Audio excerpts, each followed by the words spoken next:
इसके पीछे के षड्यंत्रकारियों को बख्शा नहीं जाएगा।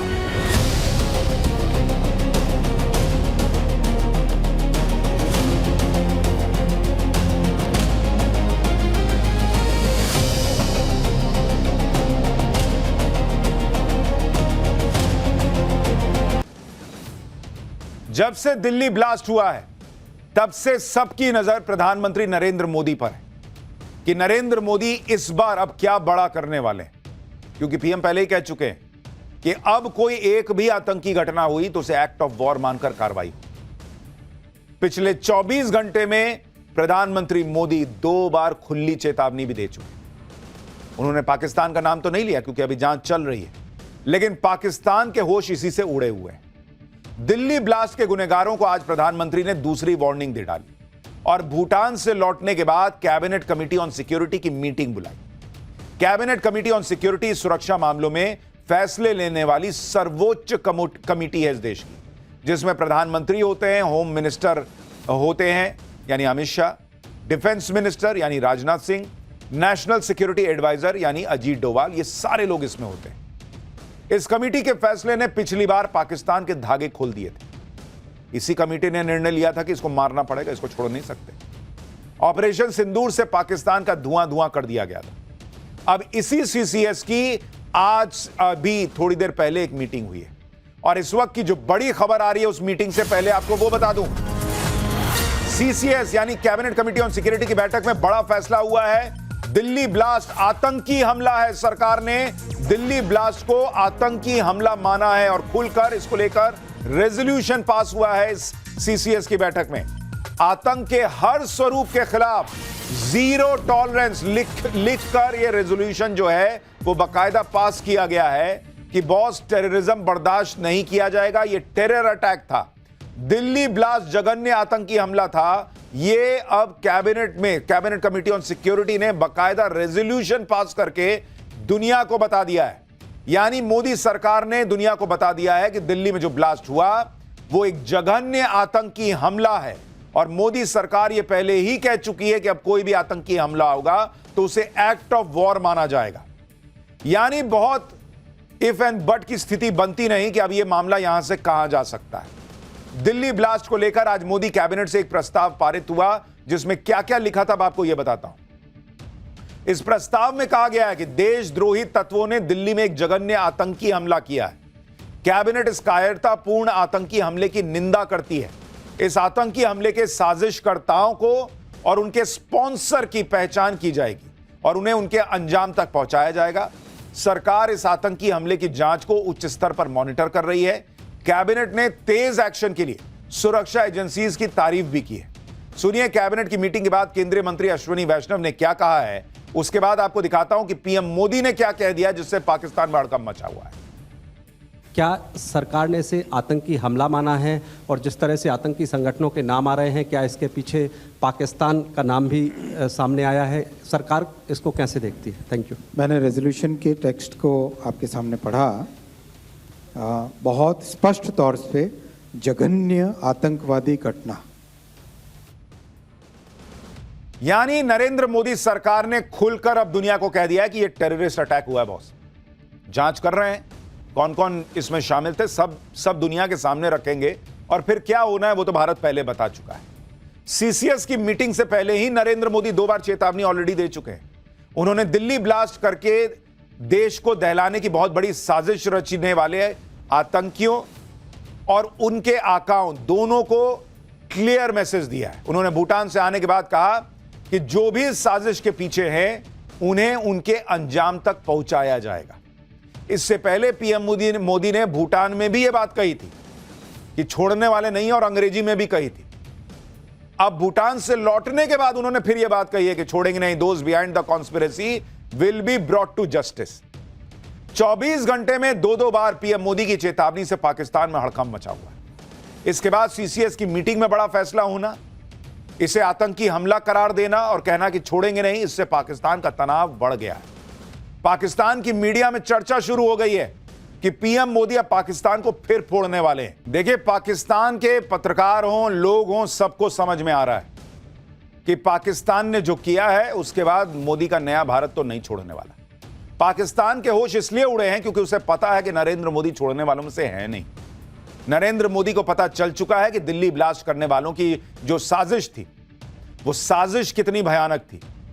जैसे पहलगाम में धर्म पूछकर आतंकियों ने मारा था, वैसे ही ये फिर से हिंदू पहचान पर हमला करने की प्लानिंग करके बैठे थे।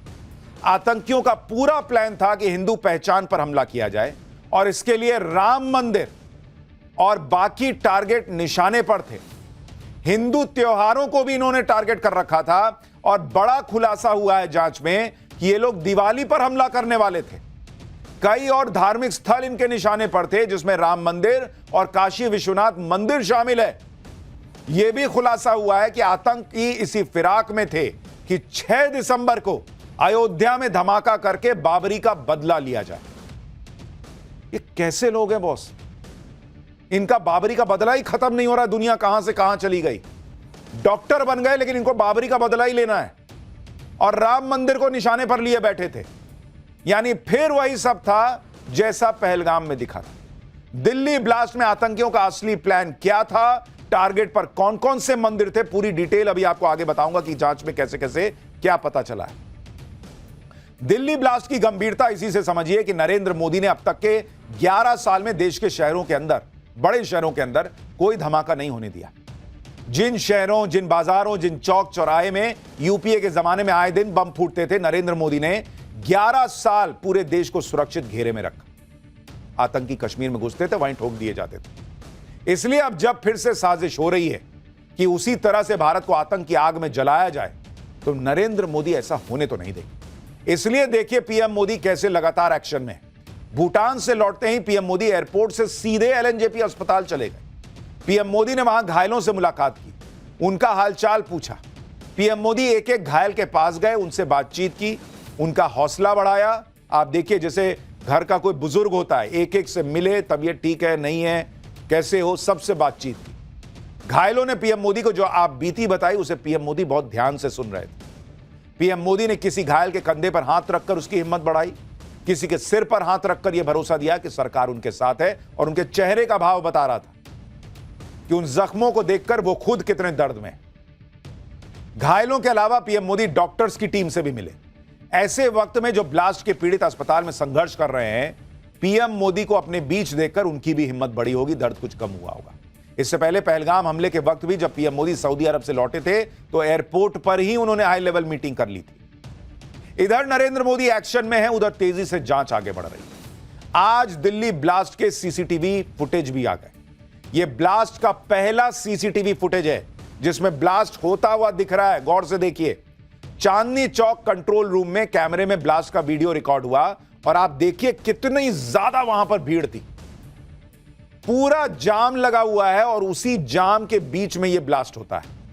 गाड़ियां रेंग रही थी जाम की वजह से, और तभी अचानक से यह धमाका हुआ। यह धमाके का पहला वीडियो, जहां देखिए उधर पीछे धमाके की लाइट से आपको पता चल रहा है कि गाड़ी कहां पर थी। 6:50 का वक्त था जब यह धमाका हुआ। दिल्ली ब्लास्ट केस से जुड़ा एक दूसरा वीडियो डॉक्टर उमर का है। डॉक्टर उमर वही है जो कार चला रहा था, जिसने कार उड़ाई थी। यह वीडियो लाल किले की पार्किंग का है। इसमें भी सफेद रंग की i20 कार पार्किंग से अंदर जाती दिख रही है। वीडियो ब्लास्ट वाले दिन दोपहर 3:19 का है और यही आतंकी उमर बताया जा रहा है जो अंदर दिख रहा है। 3 घंटे तक वो पार्किंग में रहा। यह वो वीडियो है जो दिल्ली ब्लास्ट की कड़ियों को जोड़ने में काम आ रहे हैं। जांच एजेंसी अब यह पता लगाने में लगी है कि डॉक्टर उमर नबी धमाके से पहले पार्किंग में 3 घंटे कर क्या रहा था। धमाके वाले दिन वो कहां कहां गया था। सूत्रों से यह भी खुलासा हुआ है कि उमर नबी धमाके से पहले दिल्ली की एक मस्जिद में गया था। सूत्रों के मुताबिक उमर नबी रामलीला मैदान के पास फैज़े इलाही मस्जिद में गया। वहां करीब 10 मिनट रुका, जिसके बाद वो लाल किले की तरफ चला गया। जांच एजेंसीज ये भी जांच कर रही हैं कि कहीं उमर नबी सिग्नल फोन के साथ कहीं अपने हैंडलर के संपर्क में तो नहीं था। सिग्नल ऐप के जरिए फॉरेंसिक टीम ने मौके से जो 40 सैंपल उठाए हैं, उसमें सिग्नल फोन ऐप के पार्ट्स होने की भी जांच की जा रही है। सूत्रों के मुताबिक पुलिस एक एक सीसीटीवी फुटेज खंगाल रही है। उमर के लाल किले पहुंचने तक के पूरे रूट को रिकंस्ट्रक्ट कर रही है ताकि यह पता लगाया जा सके कि क्या कोई और भी था जो पूरे रास्ते में उससे मिला, उसकी कुछ मदद कर रहा था, वो मस्जिद गया क्यों? भाई वहां तुम आतंकी हमला करने वाले हो, उसके पहले नमाज पढ़ने गए थे क्या, या मस्जिद में किसी से मिलने गए थे? उमर नबी दिल्ली की किस मस्जिद में गया था और जांच एजेंसियों को मस्जिद से क्या मिला? हमारे सहयोगी मोहित ओम की एक रिपोर्ट देखिए। फिर एक और बड़ी खबर आ रही है, ब्रेकिंग न्यूज, वो आपको बताता हूं। ये वो मस्जिद है जो फैज जलाई मस्जिद है तुर्कमान गेट की। इसी मस्जिद में बताया जा रहा है करीब 2:30 बजे वो 10 तारीख को पहुंचा था और यहाँ पर रुकने के बाद वो सीधा सुनहरी मस्जिद पार्किंग में पहुंचा है और वहां से वो फिर लाल किले के निकला है। मस्जिद की पार्किंग में वो करीब 3 घंटे रुका था, जो लाल किले परिसर के पास मस्जिद पार्किंग बनी हुई है, लेकिन उससे पहले 2:30 बजे के करीब वो इस मस्जिद में आया था। अब जांच एजेंसी खंगाल रही है कि आखिरकार वो इस मस्जिद में क्यों आया था, क्योंकि जब जांच एजेंसी यहाँ पहुंची है तो यहाँ के मस्जिद का जो ऑफिस है वहां से सारा डाटा लिया गया है, जो सीसीटीवी फुटेज है उसको लिया गया है और पता लगाने की कोशिश कर रही है पुलिस और जांच एजेंसियां कि वो यहाँ किस मकसद से आया था। क्या वहां नमाज अदा करने आया था या किसी और मकसद से यहां पर आया था? फिलहाल लेकिन इस वक्त एक और बड़ी खबर आ रही है। डॉक्टर उमर का साथी डॉक्टर मुजम्मिल जो फरीदाबाद से पकड़ा गया था, उस आरोपी मुजम्मिल के पास से अब तक 14 फोन रिकवर हुए हैं। मुजम्मिल के फोन से मिले सबूत बेहद अहम हो सकते हैं। मुजम्मिल सिग्नल ऐप के जरिए पाकिस्तान के अपने हैंडलर के संपर्क में था। पाकिस्तान में मुजम्मिल किससे बात करता था, इसकी अभी छानबीन चल रही है, लेकिन उसके पास से हथियार मिले थे, उसके पास से विस्फोटक मिला था, यह तो सबको पता था। लेकिन अब जैसे जैसे जांच आगे बढ़ रही है, 14 फोन उसके पास से मिले हैं। एक और बड़ी खबर, मुजम्मिल की बहन बांग्लादेश से एमबीबीएस करने गई थी, उसे हिरासत में लिया गया है। मुजम्मिल की बहन का नाम डॉक्टर असमत है। डॉक्टर असमत की पिक्चर टाइम्स नाउ भारत के पास मौजूद है और अब यह भी सवाल खड़ा हो रहा है कि क्या बांग्लादेश से ये लोग रेडिकलाइज होकर यहां आ रहे हैं कुछ इस तरह का करने के लिए? यह भी एक बड़ा प्रश्न है। दिल्ली ब्लास्ट की जांच में पल पल नए खुलासे हो रहे हैं, ताबड़तोड़ एक्शन हो रहा है, नई नई गिरफ्तारियां रोज हो रही हैं। दिल्ली पुलिस ने 1 दर्जन संदिग्ध लोगों को पकड़ा है। उधर यूपी में सहारनपुर से भी आरोपी आतंकी डॉक्टर अदील के 3 करीबियों से पूछताछ हो रही है। जम्मू कश्मीर में भी ऐसे कई डॉक्टर्स हैं जिनसे आतंकी डॉक्टरों से कनेक्शन को लेकर पूछताछ हो रही है। फरीदाबाद की अल फलाह यूनिवर्सिटी के अंदर और कितने टेरर लिंक हो सकते हैं, इसकी भी जांच की जा रही है। जांच का दायरा बढ़ते बढ़ते अब महाराष्ट्र तक पहुंच गया है। महाराष्ट्र एटीएस भी संदिग्धों से पूछताछ कर रही है। यानी दिल्ली से लेकर जम्मू कश्मीर तक ताबड़तोड़ एक्शन चल रहा है। इन एक्शन की एक एक डिटेल आपको आगे बताने वाला हूं, लेकिन डॉक्टरों के इस टेरर मॉड्यूल की जड़ें जम्मू कश्मीर में गहरी घुसी हुई थी। जम्मू कश्मीर पुलिस उन जड़ों को अब खोद खोद के निकाल रही है। इस टेरर मॉड्यूल की जड़ में एक ऐसा व्यक्ति है जो अब जम्मू कश्मीर पुलिस की गिरफ्त में है। यह वो व्यक्ति है जिसके बारे में सूत्र दावा कर रहे हैं कि इसी ने उमर से लेकर मुजम्मिल तक के कई डॉक्टर्स का ब्रेन वॉश किया। यह शख्स साउथ कश्मीर के शोपियां जिले का रहने वाला है और इसका नाम मौलवी इरफान अहमद है। इस इलाके के लोग इमाम इरफान के नाम से इसे जानते हैं। आरोप है कि इसका कनेक्शन आतंकी संगठन जैश ए मोहम्मद से है। पुलिस ने इसके पास से भी 5 फोन बरामद किए हैं। जांच में पता चला है कि मौलवी इरफान अपने प्रोपेगेंडा को फैलाने के लिए इनक्रिप्टेड एप्लीकेशंस का इस्तेमाल करता था। सूत्रों ने बताया है कि मौलवी इरफान श्रीनगर के नौगाम की एक मस्जिद में मौलवी है। वो यहां प्रार्थना सत्रों का आयोजन करता था। कुछ रिपोर्ट में यह भी दावा है कि मौलवी इरफान अपने कनेक्शन का इस्तेमाल करता था और वो धीरे धीरे मेडिकल कॉलेज में पढ़ने वाले छात्रों से संपर्क बढ़ाने लगता था। आरोप है कि मौलवी इरफान मेडिकल कॉलेज में एमबीबीएस की पढ़ाई करने वाले स्टाफ और डॉक्टर से बातें करके उनकी मानसिकता समझता था और उस हिसाब से उन्हें कट्टर बनाने की कोशिश में लग जाता था। आरोप के मुताबिक मौलवी इरफान ही व्हाइट कॉलर टेरर नेटवर्क चला रहा था, क्योंकि भाई सबसे बड़ा काम तो है ब्रेन वॉश करना। अब पढ़े लिखे लोग उनको आतंकी बनाने का काम कर रहा था। ये इतना शातिर था कि अब तक पकड़ा नहीं गया था, लेकिन एक गलती ने इसके पूरे टेरर नेटवर्क का भंडाफोड़ कर दिया। दरअसल जम्मू कश्मीर में जैश के समर्थन में जो पोस्टर लगे थे, इस सिलसिले में पुलिस ने 2 ओवरग्राउंड वर्कर्स को पकड़ा था। उनसे पूछताछ में मौलवी इरफान और पूरे व्हाइट कॉलर टेरर नेटवर्क का खुलासा हुआ। जिस पोस्टर की वजह से पूरा कांड खुल गया, वो आतंकी संगठन जैश का पोस्टर था। इस पोस्टर में श्रीनगर के नौशेरा इलाके के लोगों को धमकी दी गई थी कि वो भारतीय एजेंसीज का साथ न दे, नहीं तो उनके खिलाफ भी एक्शन होगा। जम्मू कश्मीर से दिल्ली एनसीआर तक फैले इस व्हाइट कॉलर टेरर नेटवर्क के खिलाफ जांच एजेंसियों ने एक तरह की जंग छेड़ दी है। आप देखिए, जम्मू कश्मीर में तगड़ा सर्च ऑपरेशन चल रहा है भाई। कुलगाम की आप तस्वीरें देखिए, अकेले कुलगाम में 200 जगह पे छापेमारी हुई है। 500 संदिग्धों से पूछताछ हुई है। दिल्ली ब्लास्ट की जांच बहुत तेजी से आगे बढ़ रही है, लेकिन अभी चुनौतियां खत्म नहीं हुई हैं और खतरा भी पूरी तरह से टला नहीं है। दिल्ली को दहलाने की जो साजिश की गई थी, उसका खुलासा तो जांच एजेंसियों ने कर दिया।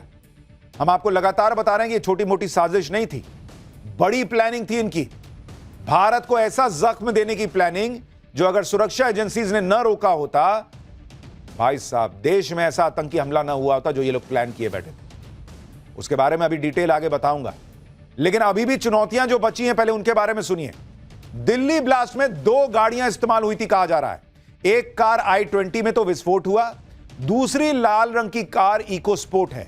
लाल रंग की इको स्पोर्ट का क्या राज है? 300 किलो अमोनियम नाइट्रेट की भी तलाश पूरी शिद्दत से की जा रही है, क्योंकि कहा जा रहा है कि पूरा अमोनियम नाइट्रेट का जो जखीरा था वो नहीं मिला है। 300 किलो अभी पकड़ा जाना बाकी है। लाल रंग की कार इको स्पोर्ट, जिसका दिल्ली ब्लास्ट से कनेक्शन सामने आने की बातें हैं, वो कहा जा रहा है कि पुलिस ने बरामद कर ली है। ये वो लाल कार है। लाल रंग की इको स्पोर्ट कार धमाके वाली कार के साथ ही दिल्ली आई थी कहा जा रहा है। फरीदाबाद में एक्शन के बाद उमर और उसके साथी 2 गाड़ियों से दिल्ली आए थे। एक कार थी i20 जिसको उमर खुद चला रहा था, दूसरी कार थी लाल रंग की इको स्पोर्ट जिसकी तलाश की जा रही थी। यह लाल रंग की इको स्पोर्ट कार इस केस में बहुत महत्वपूर्ण है। खास बात यह है कि यह कार भी उमर के नाम पर ही रजिस्टर्ड है। कार का रजिस्ट्रेशन नंबर DL10CK0458 है। कार का मालिक उमर उन नबी है। कार का फास्टैग भी उमर के नाम पर ही है। अब यह कार पुलिस ने बरामद कर ली है, जिसके बाद दिल्ली ब्लास्ट से जुड़े कई और राज खुल सकते हैं। लेकिन एक बड़ा सवाल यह है कि 300 किलो RDX की तलाश कब पूरी होगी? जिस रेड इको स्पोर्ट की तलाश पुलिस को थी वो हरियाणा से मिली। लाल इको स्पोर्ट कार फरीदाबाद से मिली है, जहां के खंडावली गांव में यह कार खड़ी मिली। जिस फार्म हाउस में यह कार मिली वो उमर के दोस्त का बताया जा रहा है। पुलिस ने कार को अपने कंट्रोल में ले लिया है। यह वही लाल इको स्पोर्ट कार है जिसकी पुलिस को तलाश थी। कार उमर के दोस्त के फार्म हाउस से मिली और क्या क्या जानकारी मिली उस पर पहले एक ग्राउंड रिपोर्ट देखिए। खंडावली गांव की तस्वीरें आप देख रहे हैं। ये गांव इसलिए चर्चा में आ गया कि लाल रंग की इको स्पोर्ट्स गाड़ी की जो छानबीन की जा रही थी, वो लाल रंग की इको स्पोर्ट्स गाड़ी यहीं मिली है। NIA की टीम, FSL की टीम अब इस गाड़ी की जांच पड़ताल कर रही है। उमर के नाम पर ही ये गाड़ी बताई जा रही है। उमर से पहले देवेंद्र नाम के ओनर के पास ये थी। देवेंद्र इसका फर्स्ट ओनर था। उसके बाद में उमर ने इस गाड़ी को देवेंद्र से खरीदा था। दोनों नाम पे शक गया पुलिस को, क्योंकि i20 गाड़ी को बेचने में एक ओनर का नाम देवेंद्र पहले से ही था। उमर और देवेंद्र के नाम के बाद इस गाड़ी की सर्च की गई। अब जाकर यह गाड़ी हरियाणा पुलिस को मिली है। देखिए, लाल इको स्पोर्ट कार भले मिल गई हो, लेकिन अभी भी ढेर सारा अमोनियम नाइट्रेट मिलना बाकी है कहा जा रहा है। दिल्ली ब्लास्ट से पहले फरीदाबाद से 2900 किलो अमोनियम नाइट्रेट पकड़ा गया था, लेकिन यह अमोनियम नाइट्रेट की पूरी खेप नहीं थी। अभी भी 300 किलो अमोनियम नाइट्रेट पुलिस की पकड़ से बाहर है। सूत्रों के मुताबिक दिल्ली ब्लास्ट में करीब 80 किलो अमोनियम नाइट्रेट का इस्तेमाल हुआ था, और जब तक 300 किलो अमोनियम नाइट्रेट पूरी तरह नहीं मिल जाता, खतरा बरकरार रहेगा। इसलिए आप लोग भी जहां भी रहें, जैसे भी रहें, सचेत रहें। आसपास कुछ भी संदिग्ध दिखे तो जरूर पुलिस को इन्फॉर्म करें, क्योंकि आप देखिए, अमोनियम नाइट्रेट की तलाश में ताबड़तोड़ छापेमारी अभी भी चल रही है। सूत्रों के मुताबिक इसे बांग्लादेश के रास्ते भारत लाया गया था। बांग्लादेश से नेपाल होते हुए भारत लाने की भी खबर है। एक फर्टिलाइजर कंपनी की भूमिका की भी जांच की जा रही है। फर्टिलाइजर कंपनी से अमोनियम नाइट्रेट चोरी किया गया था कहा जा रहा है। हमने कल ही आपको बताया था कि अमोनियम नाइट्रेट कितना खतरनाक और घातक हो सकता है, और जितना अमोनियम नाइट्रेट पकड़ा गया है उससे काफी बड़े इलाके में तबाही मचाई जा सकती है। अब 80 किलो अमोनियम नाइट्रेट क्या कर सकता है आप देख रहे हैं। अभी 300 किलो पकड़ा जाना बाकी है, और इसीलिए इसका पकड़ा जाना बहुत जरूरी है। लेकिन पाठशाला में अब इस पूरी तफ्तीश का दूसरा चैप्टर खोल रहा हूं, जिसमें आपको बताने जा रहा हूं कि राम मंदिर पर हमले की प्लानिंग, बाबरी का बदला, आतंकियों की वो प्लानिंग जिसे सुनकर हिल जाएंगे। हिंदू त्योहार, हिंदू मंदिर, आतंकियों के खौफनाक प्लान में और क्या क्या टारगेट पर था, अब इसका जो खुलासा हुआ है वो आपके लिए अब उसका चैप्टर खोलता हूं। दिल्ली धमाके में आज भी जबरदस्त एक्शन चल रहा है। जांच एजेंसियां अब धीरे धीरे सारी कड़ियां जोड़ती चली जा रही, जिसमें नए नए चौंकाने वाले खुलासे भी हो रहे हैं। जो जानकारियां मिल रही हैं उसके मुताबिक देश को दहलाने की प्लानिंग पिछले 2 साल से चल रही। डॉक्टरों का आतंकी मॉड्यूल 2 साल से विस्फोटक इकट्ठा कर रहा था। आतंकियों के निशाने पर दिल्ली के मॉल और बड़े अस्पताल तो थे ही, दिल्ली के बाद अयोध्या और काशी को दहलाने की साजिश थी। आतंकियों ने बाबरी विध्वंस का बदला लेने के लिए टाइम भी सेट कर लिया था, कहा जा रहा है। पूरी प्लानिंग कर ली थी भाई इन लोगों ने, और उनकी प्लानिंग धरी की धरी रह गई। इससे पहले आतंकियों ने हिंदू त्योहारों पर भी धमाके की साजिश रची थी। 26 जनवरी के लिए भी प्लान बनाया था, लेकिन वो भी फेल हो गए। आतंकियों की साजिश कितनी बड़ी थी, 2 साल तक आतंकी क्या प्लानिंग कर रहे थे और उसका प्लान लगातार क्यों फेल होता जा रहा था, क्या क्या और बड़े खुलासे हुए हैं जिसके बाद देश भर में हाई अलर्ट है, सब बताऊं उससे पहले एक ट्रेलर देखिए।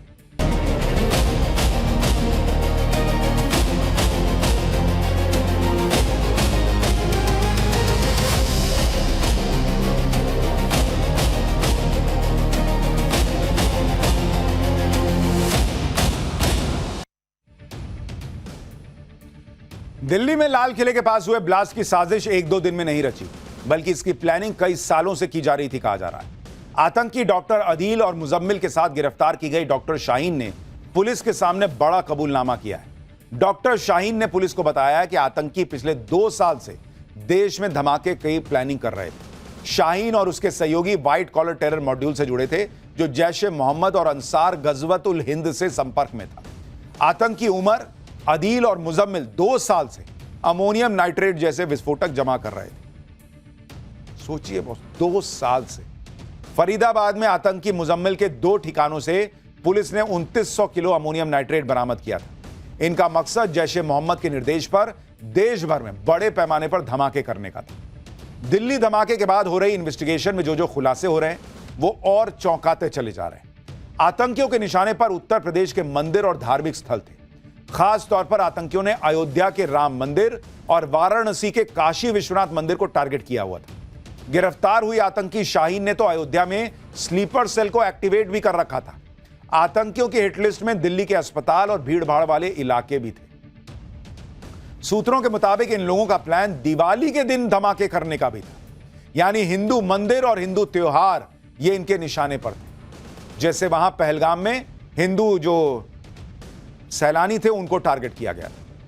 आतंकियों के खुलासे के बाद अयोध्या से लेकर वाराणसी तक सुरक्षा बढ़ा दी गई है। काशी विश्वनाथ मंदिर के बाहर स्पेशल कमांडो ने मोर्चा संभाल लिया है। दशाश्वमेध घाट समेत प्रमुख घाटों पर ड्रोन से निगरानी रखी जा रही है। वाराणसी में सुरक्षा को लेकर क्या माहौल है, पहले एक रिपोर्ट देखिए, फिर बाबरी मस्जिद को लेकर ये लोग क्या सोच रहे थे वो बताता हूं। काशी में सिक्योरिटी बढ़ा दी गई है। न सिर्फ काशी विश्वनाथ मंदिर बल्कि वाराणसी के जो प्रसिद्ध दशाश्वमेध घाट है और तमाम जो घाट है वहां पर इस वक्त चौकसी बढ़ती जा रही है। देखिए इस वक्त हमारी मौजूदगी काशी विश्वनाथ मंदिर के पास है और यहाँ पर किस तरीके से चौकसी बढ़ाई गई है, अलर्टनेस बढ़ाया गया है, उसकी तस्वीरें हम आपको दिखा रहे हैं कि जो पुलिस के आला अधिकारी हैं वो इस वक्त घाटों पर मौजूद हैं। और आप देखिए कि ड्रोन के जरिए पूरे घाट की जगह जगह निगाहबानी की जा रही है, ताकि अगर कुछ भी संदिग्ध वस्तु दिखे या फिर कोई संदिग्ध गतिविधि दिखे तो उसको तत्काल रोका जा सके। और फिलहाल देखिए न सिर्फ दोपहर में बल्कि सुबह शाम जब आरती होती है तो उस दौरान भी कुछ इसी तरीके की जो सिक्योरिटी है वो इस वक्त नजर आ रही है। देखिए अभी तक की जांच में पता चला है कि आतंकी अदील और मुजम्मिल के पकड़े जाने के बाद डॉक्टर उमर घबरा गया था, पैनिक में धमाका हो गया। अब पकड़े गए आतंकियों से पूछताछ में खुलासा हुआ है कि आतंकी धमाका करने कब वाले थे। एक्चुअली जानकारी के मुताबिक आतंकी डॉक्टर्स का टेरर मॉड्यूल 6 दिसंबर को धमाके की साजिश रच रहा था। 6 दिसंबर को बाबरी विध्वंस की बरसी के मौके पर देश को दहलाने की साजिश थी, लेकिन उससे पहले ही आतंकी मॉड्यूल का पर्दाफाश हो गया और फरार आतंकी उमर ने धमाका कर दिया आनन फानन में कि पकड़ाई जा रहा हूं तो फट जाता हूं। लेकिन इनके दिमाग से बाबरी ही नहीं निकल रही बॉस, कैसे लोग हैं ये। जांच में एजेंसियों को अब दिल्ली धमाके का तुर्की कनेक्शन भी मिला है। डॉक्टर उमर और डॉक्टर मुजम्मिल के पासपोर्ट की जांच में बड़ा खुलासा हुआ है। पता चला है कि दोनों डॉक्टर धमाके से पहले तुर्की की यात्रा पर गए थे। डॉक्टर उमर और डॉक्टर मुजम्मिल के पासपोर्ट पर तुर्की के स्टैंप मिले। एजेंसियों को शक है कि तुर्की में ही दोनों ने जैश ए मोहम्मद के हैंडलर से मुलाकात की होगी और इस मुलाकात में ही दिल्ली धमाके की प्लानिंग की गई होगी। इस दौरान टारगेट लोकेशन भी सौंपी गई होगी और आतंकियों को निर्देश दिए गए। एजेंसीज को यह भी पता चला है कि डॉक्टर उमर के साथ तुर्की जाने वाले डॉक्टर मुजम्मिल वो दोनों लगातार रेकी का काम कर रहे थे। दोनों की प्लानिंग इसी साल 26 जनवरी को लाल किले पर धमाका करने की भी थी। इस साल के शुरू में ही यानी जनवरी में डॉक्टर मुजम्मिल ने लाल किले के कई बार टोह ली थी। मुजम्मिल के फोन से मिले डंप डेटा से पता चला है कि जनवरी के पहले हफ्ते में लाल किले के पास यह गया था। पुलिस को संदेह है कि उमर और मुजम्मिल 26 जनवरी के लिए साजिश रच रहे थे, लेकिन हाई सिक्योरिटी और पकड़े जाने के डर से उनका प्लान फेल हो गया। तुर्की में दिल्ली धमाके की प्लानिंग की थ्योरी में इसलिए भी दम है क्योंकि जैश के हैंडलर के लिए तुर्की सबसे मुफीद जगह है। पाकिस्तान से करीबी के चलते जैश जैसे आतंकी संगठनों के खिलाफ तुर्की में बड़ी कार्रवाई नहीं होती। ऐसे में बहुत मुमकिन है कि मीटिंग की जगह तुर्की में फिक्स की गई हो। यह बात भी सामने आ रही है कि डॉक्टर उमर और डॉक्टर मुजम्मिल कुछ टेलीग्राम ग्रुप से भी जुड़े हुए थे। टेलीग्राम ग्रुप से जुड़ने के बाद ही दोनों ने तुर्की की यात्रा की थी। सूत्रों के मुताबिक 2 टेलीग्राम ग्रुप की जानकारी मिली है जिनके जरिए आतंकी डॉक्टर मॉड्यूल तैयार किया गया था। रिपोर्ट के मुताबिक इसमें से एक टेलीग्राम ग्रुप को जैश का आतंकी उमर बिन खत्तब चलाता था। एजेंसियां अब इस बात पर फोकस कर रही हैं कि जैश के हैंडलर से दोनों आतंकी मिले कहां। तुर्की से लौटने के बाद ही आतंकी डॉक्टर उमर और डॉक्टर मुजम्मिल ने देश के अलग अलग हिस्सों में एक्टिव होने की योजना बनाई। माना जा रहा है कि जैश हैंडलर ने ही उन्हें निर्देश दिया था कि आतंकी डॉक्टर मॉड्यूल को देश भर में फैलाओ। आतंकी किसी एक जगह पर फोकस ना करें ताकि भारतीय एजेंसियों की नजर उनके ऊपर ना पड़े। ऐसे में आतंकी डॉक्टर्स ने फरीदाबाद और सहारनपुर को चुना, जहां देश को दहलाने की साजिश रची गई। पुलिस यह भी पता करने में जुटी है कि जब आतंकी उमर लाल किला पार्किंग में कार में बैठा था तो क्या वो जैश के इसी हैंडलर के संपर्क करने की कोशिश कर रहा था या निर्देश ले रहा था जिससे वो ऐप के जरिए बात करता था। दिल्ली ब्लास्ट की जांच में एक और खुलासा हुआ है। दिल्ली में जिस टेरर मॉड्यूल ने ब्लास्ट किया वो 37 दिन पहले एक्टिव हुआ। सूत्रों के मुताबिक 4 अक्टूबर को सहारनपुर के डॉक्टर आदिल की शादी जम्मू कश्मीर में हुई थी। डॉक्टर आदिल की शादी के अगले ही दिन यह टेरर मॉड्यूल एक्टिव हो गया था। इसका मकसद फौजियों को धमकाने वाले पोस्टर, हथियारों की सप्लाई और पैसों का इंतजाम करना था। डॉक्टर आदिल लॉजिस्टिक और फाइनेंशियल चैनल संभालता था। इनका प्लान था कि मेडिकल प्रोफेशन की आड़ में फंडिंग और ट्रांसपोर्टेशन चैनल बनाए जाए। डॉक्टर आदिल की शादी में कौन कौन से मेहमान गए थे इसकी भी अब जांच हो रही। पहले आतंकियों के जनाजे में लोग जाते थे, वहां ये सब करते थे। अब बताइए शादी ब्याह में ये सब चल रहा है। फिलहाल डॉक्टर आदिल पुलिस की गिरफ्त में है, उससे पूछताछ चल रही। दिल्ली धमाके के बाद जांच एजेंसियों की नजर फरीदाबाद की अल फलाह यूनिवर्सिटी पर भी टिक गई, क्योंकि यही वो यूनिवर्सिटी है जहां पर कश्मीर के 3 डॉक्टर्स पर देश की राजधानी दिल्ली को दहलाने की साजिश रचने के आरोप लगे और इसी यूनिवर्सिटी के पास के इलाके में विस्फोटक इकट्ठा हुआ। ऐसे में इस यूनिवर्सिटी के बारे में भी जानना जरूरी है। फरीदाबाद की अल फलाह यूनिवर्सिटी साल 2014 में हरियाणा विधानसभा के एक विशेष अधिनियम के तहत बनाई गई थी। 2015 में इसे यूजीसी की मान्यता मिली। इसका करीब 70 एकड़ में फैला कैंपस हरियाणा के नूह बॉर्डर के पास में बना हुआ है। इस यूनिवर्सिटी में भारत के साथ साथ दूसरे देशों के छात्र भी पढ़ते हैं। यूनिवर्सिटी के अंदर एक बड़ा 650 बेड वाला अस्पताल भी है। अल फलाह यूनिवर्सिटी का संचालन अल फलाह चैरिटेबल ट्रस्ट करता है। इस यूनिवर्सिटी में डिप्लोमा, ग्रेजुएशन, पोस्ट ग्रेजुएशन और पीएचडी जैसे कई कोर्स चलते हैं। यहां एमबीबीएस की करीब 200 और एमडी की 38 सीटें हैं। टेरर मॉड्यूल की जांच के दौरान गिरफ्तार किया गया doctor Muzammil Al Falah school of medical sciences and research centre में लेक्चरर था और यूनिवर्सिटी के कैंपस में ही रहता था। इस बीच जांच में पता चला है कि तीनों डॉक्टर यानी डॉक्टर उमर, डॉक्टर आदिल और डॉक्टर मुजम्मिल की मुलाकात जम्मू कश्मीर में मेडिकल कॉलेज में पढ़ाई और काम के दौरान। कॉमन बात यह है तीनों में कि इन तीनों ने गवर्नमेंट मेडिकल कॉलेज अनंतनाग में काम किया और इसी दौरान तीनों आतंकी संगठनों के संपर्क में आए। आज भी अल फलाह यूनिवर्सिटी में पूरे दिन हलचल रही है। हरियाणा पुलिस की टीम पहले से ही अल फलाह यूनिवर्सिटी में मौजूद है। आज दिल्ली पुलिस की स्पेशल टीम भी इन्वेस्टिगेशन करने पहुंची। इसके बाद एनआईए की टीम पहुंची। इस दौरान अल फलाह यूनिवर्सिटी के स्टाफ और डॉक्टर से पूछताछ हुई। हालांकि यूनिवर्सिटी ने एक बयान जारी करके कहा है कि उनकी यूनिवर्सिटी का आतंकियों से कोई लेना देना नहीं। आज अल फलाह यूनिवर्सिटी के बाहर कैसा माहौल था, वहां क्या हुआ है, उस पर एक रिपोर्ट देखिए। फिर आपको डॉक्टर निसार के बारे में बताता हूं कि उसका क्या किरदार था। इस वक्त हम अल फलाह यूनिवर्सिटी के अंदर मौजूद हैं और मेरे पीछे जो आप तस्वीर देख पा रहे हैं ये यूनिवर्सिटी का हॉस्टल है और अगर आप देखेंगे तो इसी यूनिवर्सिटी के हॉस्टल के अंदर जो है वो मुजम्मिल रहा करता था और जो दूसरी तरफ का जो पोर्शन आप देख रहे हैं इसमें शाहीन रहती थी। ये दोनों यहीं पे रहते थे और यही जो आसपास है उसने मुजम्मिल ने यहाँ से 700 मीटर की दूरी पे ही एक जो है वो घर किराए पे रखा था जहां पर बड़ी संख्या में जो एक्सप्लोजिव मटीरियल है उसको वहां पे रखा गया था मुजम्मिल के द्वारा। और आदिल जो है उन सबको गाइड करता था। ये जो आप बिल्डिंग देख रहे हैं, इसी बिल्डिंग के अंदर जो बताया जा रहा है मुजम्मिल है वो रहा करता था। ये बॉयज ब्लॉक है। ये आप सामने जो बिल्डिंग देख रहे हैं ये बॉयज ब्लॉक है, और ये जो रास्ता आप देख रहे हैं यहीं से गाड़ियां यूनिवर्सिटी के कैंपस के अंदर इंटर करती हैं। पुलिस को अल फलाह यूनिवर्सिटी के ही एक और डॉक्टर जिसका नाम निसार गिलानी है उसकी भी तलाश है। आतंकियों के पकड़े जाने के बाद से वो फरार है। डॉक्टर निसार गिलानी, जिसकी तस्वीर आप देख रहे हैं, इससे पहले कश्मीर के SMHS अस्पताल में तैनात था, लेकिन आतंकी गतिविधियों में लिप्त होने के कारण उसे सस्पेंड कर दिया गया। डॉक्टर निसार गिलानी को अलगाववादी नेता का करीबी माना जाता है। डॉक्टर निसार की बेटी भी अल फलाह में पढ़ती है, उसे हिरासत में लेकर पूछताछ की जा रही है। लेकिन सवाल यह है कि जब पहले भी ये आतंकी गतिविधियों में शामिल होने की वजह से सस्पेंड हो चुका था, तो इसको दूसरी नौकरी मिल कैसे गई वहां? एक तरफ आतंकी इतनी बड़ी साजिश रच रहे थे, देश को दहलाने की प्लानिंग कर रहे थे, लेकिन महबूबा मुफ्ती को इनसे भी हमदर्दी हो रही। देश के नेता ऐसे समय में क्या कर रहे हैं, एक बार सुनिए, फिर आगे की बात बताओ। अगर खुदा ना खास्ता इन्वेस्टिगेशन के बाद जो बहुत साफ सुथरी होनी चाहिए, ये वाकई होता है कि ये डॉक्टर इसमें मुलविस थे, तो मुझे लगता है हम जम्मू कश्मीर के लोगों के लिए, बिलखुसूस हम मुसलमान कौम के लिए ये लम्हे फिक्र है। ये बहुत ही ज्यादा जो अफसोस करने की वजह है, क्योंकि न सिर्फ हमारे जो बेस्ट ब्रेन्स हैं वो जाया हो रहे हैं, बल्कि हमारे ऊपर बहुत बड़ा दाग लग रहा है। और साथ ही जो इन लोगों के जिन पे शक है, अभी तो कोई प्रूव नहीं हुआ है, जिनको जो मशकूक हैं, जिनके ऊपर शक है, उनके घर वालों को, उनकी फैमिलीज को जो पूछताछ करनी है बेशक पूछताछ करें, मगर एक तरीकेकार उसका इस्तेमाल करें, उनको मुजरिम समझ के पूछताछ न करें। इन्हें अभी भी शक है।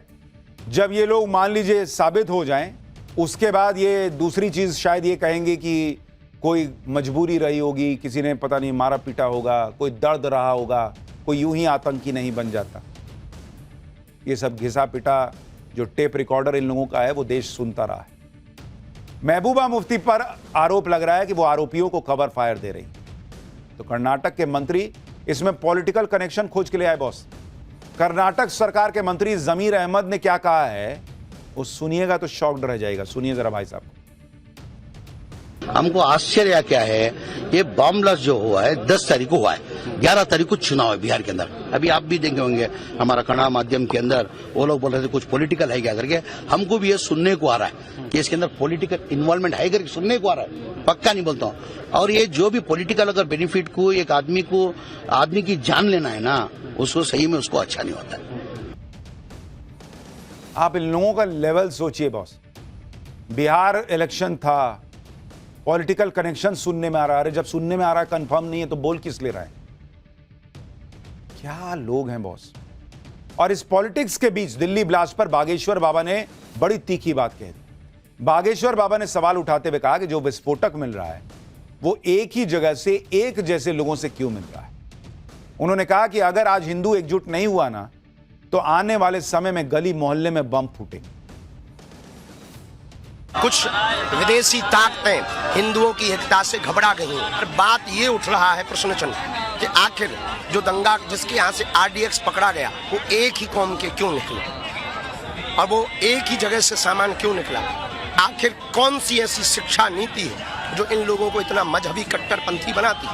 हमें लगता है कहीं ना कहीं इस देश के मदरसों की शिक्षा नीति में सुधार की आवश्यकता है। आज हमने यदि एकजुट होकर आवाज नहीं उठाई तो वो दिन दूर नहीं।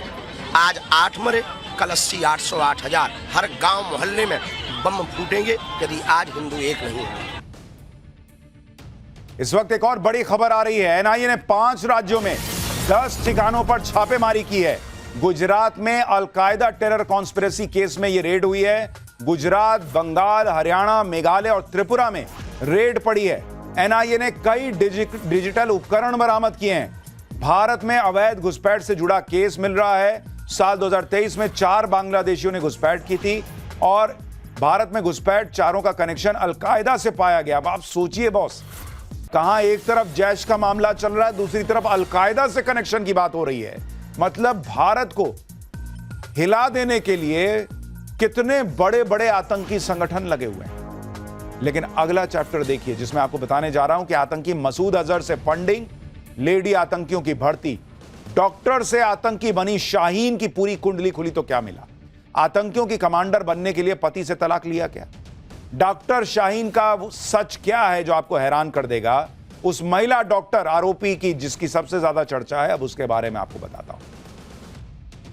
दिल्ली ब्लास्ट के एक दिन पहले ही जांच एजेंसियों ने फरीदाबाद से एक महिला डॉक्टर शाहीन को गिरफ्तार किया। डॉक्टर शाहीन की गिरफ्तारी के बाद उसके नाम पर रजिस्टर कार से एक असॉल्ट राइफल बरामद की गई और जैसे जैसे जांच आगे बढ़ी, ये डॉक्टर शाहीन देश भर में फैल चुके व्हाइट कॉलर टेरर मॉड्यूल की अहम किरदार बन गई। जांच में पता चला कि डॉक्टर शाहीन खूंखार आतंकी संगठन जैश ए मोहम्मद के सरगना मसूद अजहर की बहन सादिया अजहर से डायरेक्टली जुड़ी हुई है और भारत में जैश की महिला विंग के हेड के तौर पर आतंकी नेटवर्क की जड़ें जमाने में जुटी हुई थी। यह आरोप इस पर लग रहा है। खुफिया सूत्रों के मुताबिक जैश से मिली फंडिंग से डॉक्टर शाहीन भारत में जैश के लिए महिला आतंकियों की भर्ती कर रही थी। लखनऊ, कानपुर और सहारनपुर में उसका नेटवर्क तैयार हो चुका था। अयोध्या में भी डॉक्टर शाहीन ने स्लीपर सेल को एक्टिवेट कर दिया था, यह भी आरोप है।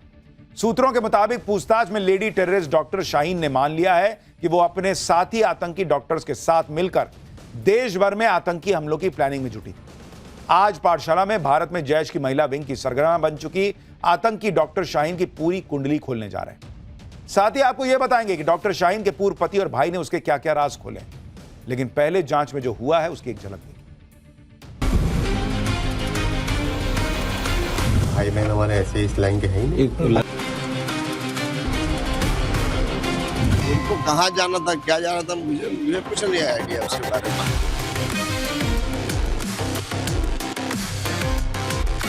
कहाँ वो जाती थी, किससे किससे बात करती थी, और इस संबंध में हम लोगों ने जानकारी एकत्र करनी चाहिए।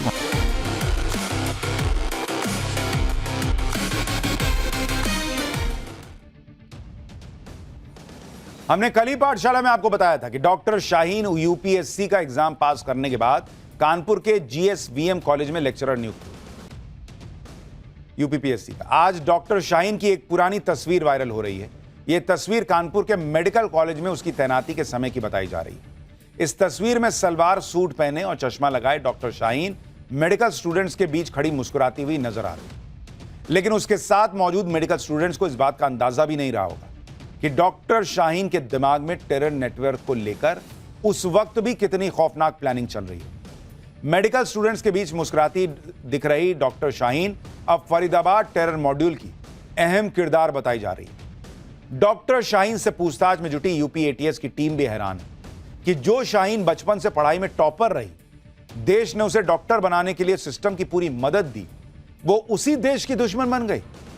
डॉक्टर से आतंकी बन चुकने का आरोप झेल रही शाहीन की कुंडली खंगालने में जुटी जांच एजेंसियों को पता चला कि शाहीन ने लखनऊ के एक सरकारी गर्ल्स कॉलेज में 10वीं और 12वीं के एग्जाम में टॉप किया था। साल 1996 में शाहीन ने सीपीएमटी का एग्जाम पास किया और प्रयागराज के मोतीलाल नेहरू मेडिकल कॉलेज में एडमिशन लिया। मेडिकल की पढ़ाई पूरी करने के बाद डॉक्टर शाहीन कानपुर के जीएसवीएम कॉलेज से जुड़ गई। 2009 में उसका कन्नौज ट्रांसफर हुआ, लेकिन 2010 में वो फिर कानपुर लौट आई। 2013 के बाद कई सालों तक बिना कारण बताए गायब रहने के बाद उसे नौकरी से बर्खास्त कर दिया गया। जांच में पता चला कि पिछले कुछ समय से डॉक्टर शाहीन फरीदाबाद की अल फलाह यूनिवर्सिटी से जुड़ चुकी थी और यहीं से उसने व्हाइट कॉलर टेरर मॉड्यूल की जड़ें मजबूत करना शुरू किया। डॉक्टर शाहीन गिरफ्तारी के बाद टेरर मॉड्यूल के खुलासे के लिए यूपी एटीएस उसकी पूरी जानकारी जुटा रही है। जांच के दौरान यूपी एटीएस को डॉक्टर शाहीन का साल 1996 में दिए मेडिकल एग्जाम का एडमिट कार्ड भी मिला है। जांच टीम प्रयागराज में उस मेडिकल कॉलेज भी पहुंची जहां से लेडी आतंकी शाहीन ने मेडिकल की पढ़ाई की और डॉक्टर बनी। यूपी पुलिस जांच के लिए कानपुर में उस मकान पर भी पहुंची जहां कानपुर के मेडिकल कॉलेज में जॉब करने के दौरान डॉक्टर शाहीन रही थी। डॉक्टर शाहीन का पूरा कच्चा चिट्ठा सामने लाने के लिए पुलिस कानपुर में उसके साथ रह रहे लोगों से भी पूछताछ कर रही है, जिसके लिए 9 लोगों को हिरासत में लिया जा चुका है। सुनिए कानपुर में ताबड़तोड़ एक्शन पर वहां के जॉइंट सीपी ने क्या बताया है। फिर आपको बताता हूं कि ये डॉक्टर शाहीन पे जो आरोप लग रहे हैं कि भाई वो महिलाओं की विंग तैयार कर रही थी, उसका पैसा कहां से आ रहा था। देखिए, ये जानकारी में आया है कि डॉक्टर शाहीन यहाँ पर जीएसवीएम कॉलेज में फार्माकोलॉजी डिपार्टमेंट में उन्होंने प्रवक्ता के रूप में यहाँ पे काम किया है, पढ़ाया है बच्चों को, और उस दौरान उनकी जो एक्टिविटीज़ रही हैं उसको क्या रही हैं, कहाँ कहाँ वो जाती थी, किससे किससे बात करती थी, और इस संबंध में हम लोगों ने जानकारी एकत्र करनी चाहिए, वहाँ पे कॉलेज में भी की है। इसके अलावा जो नाम हम लोग को संदिग्ध थे पूर्व में दंगों वगैरह में जिनके नाम आए थे, उनको लोगों को खंगाला जा रहा है कि वो किससे बात करते हैं, क्या करते हैं, कहीं ऐसा तो नहीं कि कोई इनका आतंकवादी कनेक्शन हो। तो इसलिए 9 लोगों को अभी फिलहाल जानकारी के अनुसार उठाया गया है। देखिए, शाहीन को मेडिकल की पढ़ाई करने के बाद लोगों की जान बचाने का मौका मिला। वो कैसे मासूम लोगों को मौत की नींद सुलाने के लिए आतंकी संगठन जैश ए मोहम्मद की खौफनाक प्लानिंग में शामिल हो गई। अब यही पूरी जांच का विषय। और भारत में आतंकियों को ट्रेनिंग देने के लिए कमांड सेंटर खोलने का भी ब्लूप्रिंट तैयार कर चुकी थी, कहा जा रहा है। सूत्रों के मुताबिक डॉक्टर शाहीन पिछले 5-6 महीनों से सहारनपुर और हापुड़ में मिनी रिक्रूट कमांड सेंटर के लिए ऐसी जगह ढूंढ रही थी जो शहर से थोड़ा बाहरी इलाके में हो और वहां लोगों का आना जाना कम। इस कमांड सेंटर में अंदर आतंकी ट्रेनिंग की प्लानिंग की गई थी और बाहर इसे एक एनजीओ के तौर पर दिखाया जाना था। प्लानिंग थी कि मुस्लिम गरीब लड़कियों की पढ़ाई और गरीबों के इलाज के नाम पर फाउंडेशन बनाया जाए ताकि टेरर फंडिंग के लिए आने वाला पैसा जांच एजेंसियों के रडार पर ना पाए। सूत्रों का दावा है कि डॉक्टर शाहीन ने इन इलाकों में चल रहे कुछ एनजीओ से संपर्क किया। टेरर ट्रेनिंग सेंटर में 10 बड़े कमरे, एक तहखाने में बड़ा ट्रेनिंग हॉल बनाने की प्लानिंग थी। ट्रेनिंग सेंटर में जैमर लगाने का भी प्लान था ताकि आतंक की ट्रेनिंग लेने वाली लड़कियां सोशल मीडिया से दूरी बनाए रखें और मकसद से न भटकें। इस सेंटर में जैश से आतंकियों को मौलवी बताकर लेक्चर देने के लिए बुलाने का भी प्लान था। टेरर ट्रेनिंग सेंटर में आने वाली लड़कियों का मुंतजिमा नाम दिया जाना तय किया गया था, जिसका मतलब है व्यवस्था देखने वाली। सूत्रों का दावा है कि डॉक्टर शाहीन के इस मिनी रिक्रूट कमांड सेंटर के लिए आतंकी संगठन जैश ए मोहम्मद से शुरुआती फंडिंग मिल भी चुकी थी। दिल्ली ब्लास्ट केस में शाहीन एक अहम कैरेक्टर है। पुलिस लगातार डॉक्टर शाहीन से जुड़े लोगों से भी पूछताछ कर रही है। लखनऊ में शाहीन के घर से एक रिपोर्ट आपको दिखाता हूं, फिर बताता हूं कि शाहीन के हस्बैंड ने क्या बताया।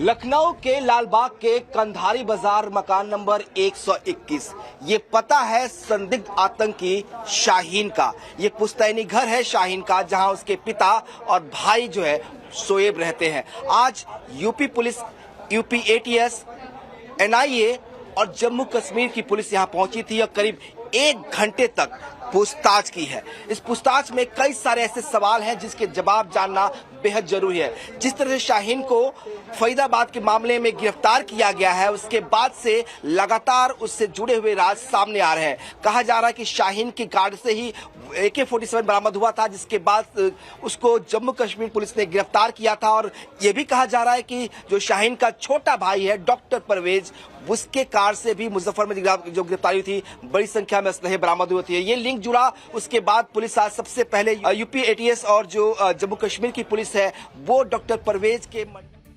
फरीदाबाद टेरर मॉड्यूल में गिरफ्तार हुई लेडी आतंकी डॉक्टर शाहीन का एक और कानपुर कनेक्शन सामने आया है।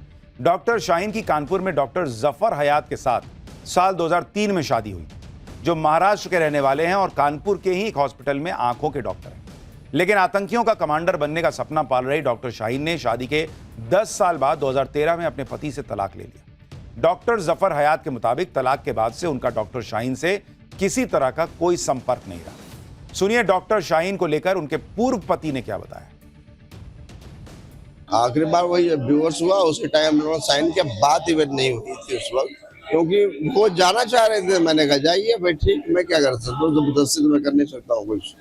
अरे मैंने नहीं दिया तलाक, उन्होंने दिया, वो खुद गई है।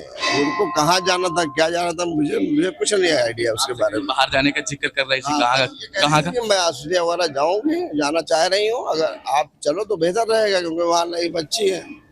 ये बात थी। तो मैं गायब हो जाता, लाइफ यार बढ़िया चल रही, तो क्या जाने क्या मतलब है।